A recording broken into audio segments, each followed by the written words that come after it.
Hello friends, today we will learn about gender.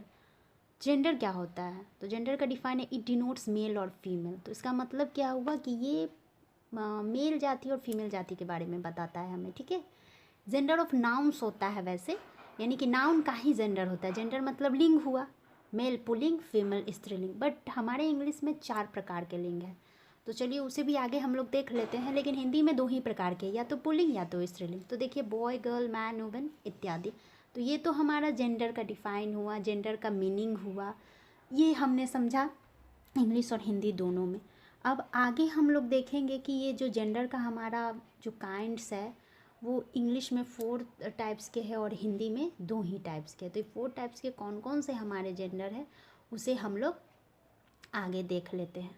तो let's have a look, what is our 4 kinds of gender in English. Here it is. First one is masculine gender, जिसे हम पुल्लिंग कहते हैं। Second one is feminine gender, जिसे हम स्त्रीलिंग कहते हैं। Third one is neuter gender, जिसे हम नपुंसक लिंग कहते हैं। Fourth one is common gender, जिसे हम उभय लिंग कहते हैं। तो अभी इसे हम डिटेल में नहीं पढ़ेंगे, बस मैंने आपको मीनिंग बता दिया है।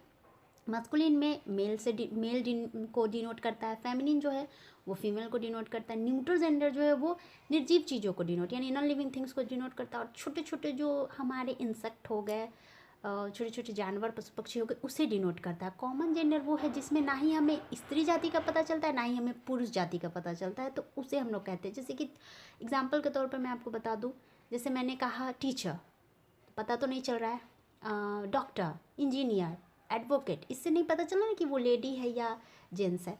तो इस तरह से हमने इस चीज़ को समझ लिया। अब डिटेल में मैं कल आपको बताऊंगी, ठीक है। तो चलिए, ऑब्वियसली हमारा जो डेली यूज सेंटेंसेस होता है उस पर नज़र डाल लेते हैं कि आज का डेली यूज सेंटेंसेस क्या है। तो here it is. First one is take a bite, यानी कि एक निवाला खा लो। जैसे कोई चीज़ हम खाते रहते हैं तो सामने वाले को बोलते हैं ना कि एक निवाला तो कम से कम खा लो। तो टेक अ बाइट यानी एक निवाला खा लो, और कम से कम का एटलीस्ट होता है मीनिंग, ठीक है, इंग्लिश। और दूसरा टेक अ सिप, एक घूट पी लो। कहते हैं ना एक घूट तो कम से कम पी लो, तो एक घूट पीने के लिए टेक अ सिप बोलना है। Third one is don't annoy me, मुझे परेशान मत करो। अगर मान लीजिए कोई बच्चा आपको परेशान करे, या आपका ही बच्चा आपको परेशान कर रहा है, तो हम बोलते हैं ना कि मुझे परेशान मत करो।